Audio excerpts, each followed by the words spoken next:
नमस्कार दोस्तों, स्वागत है आप सभी का आज के मुख्य समाचार के इस वीडियो में, जहां हम आपके लिए हर दिन लेकर आते हैं देश और दुनिया की तमाम बड़ी खबरें। एक एक करके 50 बड़ी खबरों को सिर्फ 10 मिनट में जानेंगे। वीडियो के साथ अंत तक बने रहें। साथ ही आपसे एक छोटी सी रिक्वेस्ट है, अगर आपने अभी तक इस वीडियो को लाइक नहीं किया तो लाइक जरूर कर दे। साथ ही वीडियो के नीचे दिए गए इस लाल रंग के सब्सक्राइब बटन को दबा ले और इस घंटी को भी दबाए, ताकि आपको दिन भर की बड़ी खबरों की जानकारी लगातार मिलती रहे। तो चलिए दोस्तों, वीडियो को फटाफट शुरू करते हैं। बंगाल सरकार ने पान मसाला और गुटखा की खरीद बिक्री और उत्पादन पर 1 साल के लिए लगाया बैन। जी हाँ, पश्चिम बंगाल सरकार ने राज्य में गुटखा और पान मसाला समेत सभी तंबाकू पदार्थों की खरीद बिक्री पर प्रतिबंध लगा दिया है। पान मसाला गुटखा की खरीद बिक्री पर प्रतिबंध के साथ ही मैन्युफैक्चरिंग पर भी 1 साल के लिए रोक लगा दी है। स्वास्थ्य विभाग के खाद्य सुरक्षा आयुक्त द्वारा जारी आदेश में कहा गया है कि गुटखा और तंबाकू मसालों के उत्पादन, भंडारण, बिक्री या वितरण पर 1 साल के लिए रोक लगा दी है। बता दें कि गुटखा, पान मसाला समेत तंबाकू उत्पाद स्वास्थ्य के लिए काफी हानिकारक है। तंबाकू पदार्थों में निकोटीन की मात्रा अधिक पाई जाती है, जो सेहत के लिए काफी हानिकारक होते हैं। कैंसर के अलावा और भी कई बीमारियों का एक कारण बनते हैं। सरकार के अनुसार दुकानों और गोदामों के साथ ही मैन्युफैक्चरिंग पर भी बैन रहेगा। और अगली बड़ी खबर की बात करें तो लागू हो चुके हैं ड्राइविंग लाइसेंस से जुड़े नए नियम। मिसयूज रोकने के लिए बन रहा है नेशनल रजिस्टर। जी हाँ, डुप्लीकेट ड्राइविंग लाइसेंस को सिस्टम से खत्म करने के लिए सड़क यातायात मंत्रालय ने ड्राइविंग लाइसेंस यानी डीएल के लिए नेशनल रजिस्टर बनाने की घोषणा की है। इसके तहत मंत्रालय चाहता है कि ड्राइविंग लाइसेंस में वो सारे बदलाव किए जाएं जिससे उनकी डुप्लीकेसी और दुरुपयोग को रोका जा सके। भारत में हर साल सड़क दुर्घटनाओं में करीब 1.5 लाख लोगों की मौत होती है, जिनमें से अधिकतर घटनाएं ड्राइवर की गलती से होती है। नेशनल रजिस्टर आने के बाद सभी राज्यों से कहा जा रहा है कि वो अगले कुछ महीनों में सभी पुराने ड्राइविंग लाइसेंस को ऑनलाइन करे। लापरवाह ड्राइवर्स को सबक सिखाने के लिए सरकार अब उन लोगों के नाम पब्लिक करने की सोच रही है जिनके लाइसेंस जब्त किए हैं। ऐसे लोगों को खतरनाक ड्राइवर कहकर नाम पब्लिक किए जाने की योजना है। और अगली बड़ी खबर की बात करें तो बाइक पर बच्चे को ले जा रहे हैं तो पढ़ ले नया नियम। क्रैश हेलमेट लगाना जरूरी और इतनी रखनी होगी स्पीड। जी हाँ, मोटर वाहन अधिनियम की धारा 129 में कुछ सुधार किए गए हैं। इस प्रावधान को ध्यान में रखते हुए सरकार ने कुछ नए नियम बताए हैं। 4 साल से कम उम्र के बच्चों को मोटरसाइकिल चालक के साथ अटैच करने के लिए एक सेफ्टी हार्नेस लगाना जरूरी है। वहीं मोटरसाइकिल चालक यह तय करेगा कि उसके पीछे बैठे 9 महीने से 4 वर्ष तक की आयु के बच्चे अपना क्रैश हेलमेट पहने हो, जो उसके सिर पर फिट बैठता हो। बच्चा ऐसा हेलमेट पहना हो जो भारतीय मानक ब्यूरो से अप्रूव हो, यानी कि हेलमेट की क्वालिटी BIS की गाइडलाइन से मेल खाती होनी चाहिए। ऐसा नहीं होने पर चालक के खिलाफ कार्रवाई हो सकती है। साथ ही 4 साल तक की आयु के बच्चे को चालक के पीछे बैठी सवारी के रूप में ले जाने वाली मोटरसाइकिल की गति 40 किलोमीटर प्रति घंटे से अधिक नहीं होने चाहिए। और अगली बड़ी खबर की बात करें तो हाईवे के ढाबों पर खुलेंगे पेट्रोल पंप। नितिन गडकरी ने अधिकारियों से प्रपोजल पर काम करने को कहा। जी हाँ, नेशनल हाईवे के किनारे बने ढाबों पर जल्द ही आपको खाने के साथ साथ पेट्रोल पंप भी मिलेगा। केंद्रीय मंत्री नितिन गडकरी ने इसके लिए अपने मंत्रालय के अधिकारियों को काम करने को कहा है। सड़क परिवहन और राजमार्ग मंत्री नितिन गडकरी ने सोमवार को कहा कि उन्होंने अपने मंत्रालय के अधिकारियों से छोटे ढाबा मालिकों को नेशनल हाईवे के किनारे पेट्रोल पंप और शौचालय बनाने की मंजूरी देने के प्रस्ताव पर काम करने को कहा है। मैंने अपने मंत्रालय के अधिकारियों से कहा है कि जिस तरह से NHAI पेट्रोल पंप के लिए NOC देता है, उसी तरह से हमें नेशनल हाईवे पर बने छोटे ढाबा मालिकों को पेट्रोल पंप और शौचालय खोलने के लिए अनुमति देने पर भी विचार करना चाहिए। और अगली बड़ी खबर की बात करें तो लड़कियों के लिए अलग टॉयलेट और सैनिटरी नैपकिन भी शिक्षा के अधिकार के दायरे में। कर्नाटक हाईकोर्ट। लड़कियों के लिए अलग टॉयलेट और सैनिटरी नैपकिन भी शिक्षा के अधिकार के दायरे में।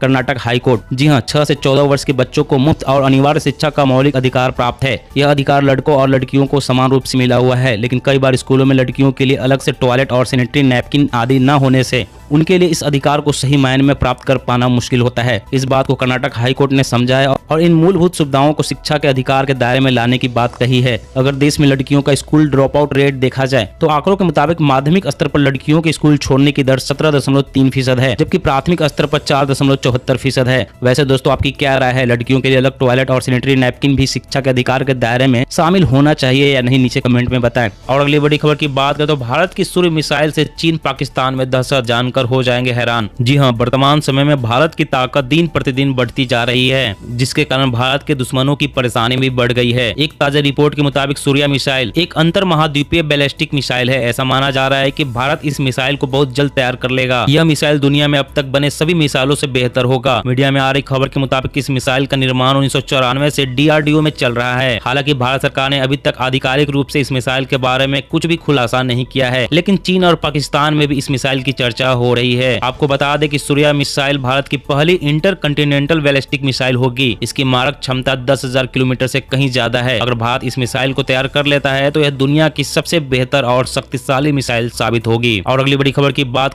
आम आदमी को बड़ी राहत, सरकार ने तय की एंटी डायबिटिक 12 जेनरिक दवाओं की अधिकतम कीमत। जी हां, सरकार ने मधुमेह की बीमारियों से जूझ रहे लोगों को बड़ी राहत दी है। सरकार ने एंटी डायबिटिक यानी मधुमेह रोधी 12 जेनरिक दवाइयों की अधिकतम मूल्य सीमा तय कर दी है। दवा मूल्य नियामक यानी कि राष्ट्रीय दवा मूल्य निर्धारक प्राधिकरण ने यह जानकारी दी है। इसमें ग्लीमेपाइराइड टैबलेट शामिल है, जिसकी 1 mg की एक टैबलेट की अधिकतम कीमत 3.6 रुपए और 2 mg की टैबलेट की कीमत 5.72 रुपए तय की गई है। इसी तरह 25% ताकत वाले ml ग्लूकोज इंजेक्शन की अधिकतम कीमत 17 पैसे और 40 आयु प्रति ml ताकत की 1 ml इंसुलिन की कीमत 15.09 रुपए निर्धारित की गई है। इससे आम आदमी को बड़ी राहत मिली है। और अगली बड़ी खबर की बात करें तो वाहनों की आरसी से लोन हटवाने के लिए नहीं लगाने होंगे बैंकों का चक्कर। जाने क्या है मंत्रालय की योजना। जी हां, बैंकों से लोन लेकर वाहन खरीदने वाले लोगों के लिए अच्छी खबर है। लोन चुकाने के बाद वाहनों के रजिस्ट्रेशन सर्टिफिकेट यानी आरसी से हायर परचेज यानी एचपी हटवाने के लिए वाहन स्वामियों को बैंकों के चक्कर नहीं लगाने पड़ेंगे। आरसी से एचपी हटाना बैंकों की जिम्मेदारी होगी। सड़क परिवहन मंत्रालय इस तरह की योजना बना रही है, जिससे लोन चुकाने के बाद आरसी से स्वतः एचपी हट जाएगा।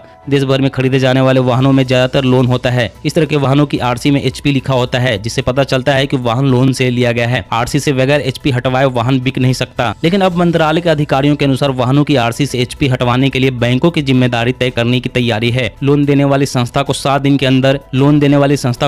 के अंदर एनओसी देनी होगी। और अगली बड़ी खबर की बात करें तो आकाश में पक्षियों की तरह तेजी से उड़ान भरेंगे ड्रोन। यातायात प्रबंधन स्थापित करने की अधिसूचना तैयार। जी हां, देश में ड्रोनों की बढ़ती संख्या को लेकर सरकार ने मानव रहित हवाई प्रणाली के लिए एक यातायात प्रबंधन स्थापित करने की अधिसूचना तैयार की है। केंद्र सरकार द्वारा हाल ही में ड्रोन नियमों को उदार बनाने और ड्रोन के लिए प्रोडक्शन लिंक्ड इंसेंटिव योजना को अधिसूचित करने के बाद सरकार का यह बड़ा कदम है। इस क्षेत्र में हो रहे विकासों ने भारतीय ड्रोन उद्योग के मनोबल को बढ़ाया है, जो अब कृषि, खनन, बुनियादी ढांचे, भू स्थानिक मानचित्रण, परिवहन, आपातकालीन प्रतिक्रिया, रक्षा और कानून प्रवर्तन जैसे क्षेत्रों में ड्रोन को बड़े पैमाने पर अपनाने की उम्मीद करता है। और अगली बड़ी खबर की बात करें तो कंटेनर में बनेंगे 100 बेड के 2 अस्पताल। आपात स्थिति में प्लेन से या ट्रेन से भारत में कहीं भी ले जाना होगा आसान। जी हां, केंद्र सरकार कंटेनर आधारित 2 सचल अस्पताल स्थापित करेगी। 100 बेड के इन अस्पतालों में सभी स्वास्थ्य सुविधाएं होगी। यह जानकारी देते हुए केंद्रीय स्वास्थ्य मंत्री ने बताया कि प्रधानमंत्री आयुष्मान भारत स्वास्थ्य और संरचना मिशन के तहत ये अस्पताल स्थापित किए जाएंगे। इन्हें आपात स्थिति में किसी भी स्थान पर ले जाया जा सकेगा। मांडविया ने बताया कि इनमें से एक अस्पताल दिल्ली और चेन्नई में स्थापित किया जाएगा। इन अस्पतालों को आपात स्थिति में हवाई मार्ग से या ट्रेन के जरिए कहीं भी ले जाया जा सकेगा। स्वास्थ्य मंत्री ने कहा कि प्रधानमंत्री आयुष्मान योजना के तहत एक जिले में औसतन 90 से 100 करोड़ रुपए का खर्च स्वास्थ्य संबंधी बुनियादी ढांचे पर खर्च किया जाएगा, जिसकी मदद से हम आने वाले समय में किसी भी आपदा से लड़ने में सक्षम होंगे। और अगली बड़ी खबर की बात करें तो पोस्ट ऑफिस के ग्राहक ध्यान दे, अब एटीएम से पैसे निकालने पर इतना लगेगा चार्ज। पिन के लिए भी देनी होगी फीस। जी हां, डाक विभाग ने अपने सेविंग अकाउंट के एटीएम चार्ज में बदलाव किया है। इसके साथ ही पोस्ट ऑफिस ने 1 महीने में एटीएम कार्ड से होने वाले वित्तीय और गैर वित्तीय लेनदेन की सीमा भी तय कर दी है। वहीं एटीएम या डेबिट कार्ड का सालाना मेंटेनेंस चार्ज 125 रुपए प्लस जीएसटी होगा। डेबिट कार्ड कस्टमर के मोबाइल फोन पर भेजे गए एसएमएस अलर्ट का भी पैसा लिया जाएगा। इसके मद में पोस्ट ऑफिस अपने ग्राहकों से 12 रुपए चार्ज वसूलेगा। इसमें जीएसटी भी शामिल है। अगर कोई ग्राहक इंडिया पोस्ट एटीएम कार्ड को खो देता है तो पोस्ट ऑफिस से नया कार्ड लेना होगा। इसके लिए ग्राहक को 300 रुपए प्लस जीएसटी चुकाना होगा। इसी तरह एटीएम पिन भी खो जाता है तो डुप्लीकेट पिन लेने के लिए अतिरिक्त शुल्क देना होगा। और अगली बड़ी खबर की बात करें तो किसान खुद कर सकेंगे अपने खेत की मिट्टी की जांच। वैज्ञानिकों ने तैयार की टेस्टिंग किट। जी हां, छत्तीसगढ़ में इंदिरा गांधी कृषि विश्वविद्यालय ने खेतों की मिट्टी की जांच के लिए नई किट इजाद की है, जिसकी मदद से किसान अपने खेतों की मिट्टी में मौजूदा पोषक तत्वों की जांच खुद कर सकेंगे। विश्वविद्यालय के मृदा वैज्ञानिकों के एक दल ने खेतों की मिट्टी की जांच के लिए कम लागत वाली मोबाइल मिट्टी जांच किट विकसित की है, जिसकी सहायता से किसान अपने खेतों की मिट्टी में उपलब्ध पोषक तत्वों की जांच कर सकेंगे। इस किट की मदद से किसान अपने खेतों की मिट्टी में उपलब्ध नाइट्रोजन, सल्फर और पोटास जैसे पौधों के लिए आवश्यक पोषक तत्वों के साथ ही जैविक कार्बन और मिट्टी की जांच कर सकेंगे। वहीं कृषि और बागवानी फसलों के लिए आवश्यक खाद तथा उर्वरकों की मात्रा का भी निर्धारण कर सकेंगे। और अगली बड़ी खबर की बात करें तो आज से वाहन प्रदूषण की जांच होगी महंगी। अब ये होंगे नए रेट। जी हां, उत्तर प्रदेश में आज से वाहनों की प्रदूषण जांच महंगी हो जाएगी। अब 2 पहिया वाहनों के प्रदूषण जांच के लिए 30 रुपए की जगह 50 रुपए देने होंगे। 3 व 4 पहिया वाहन के लिए 40 की जगह 70 रुपए और 4 पहिया डीजल वाहन के लिए 50 की जगह 100 रुपए देने होंगे। उधर परिवहन विभाग ने लखनऊ समेत पूरे प्रदेश में प्रदूषण जांच केंद्रों की संख्या में इजाफा किया है, जिससे लोगों को वाहनों की प्रदूषण जांच कराने में परेशानी न हो। वर्तमान में लखनऊ में 448 और उत्तर प्रदेश में कुल मिलाकर 1600 प्रदूषण जांच केंद्र है।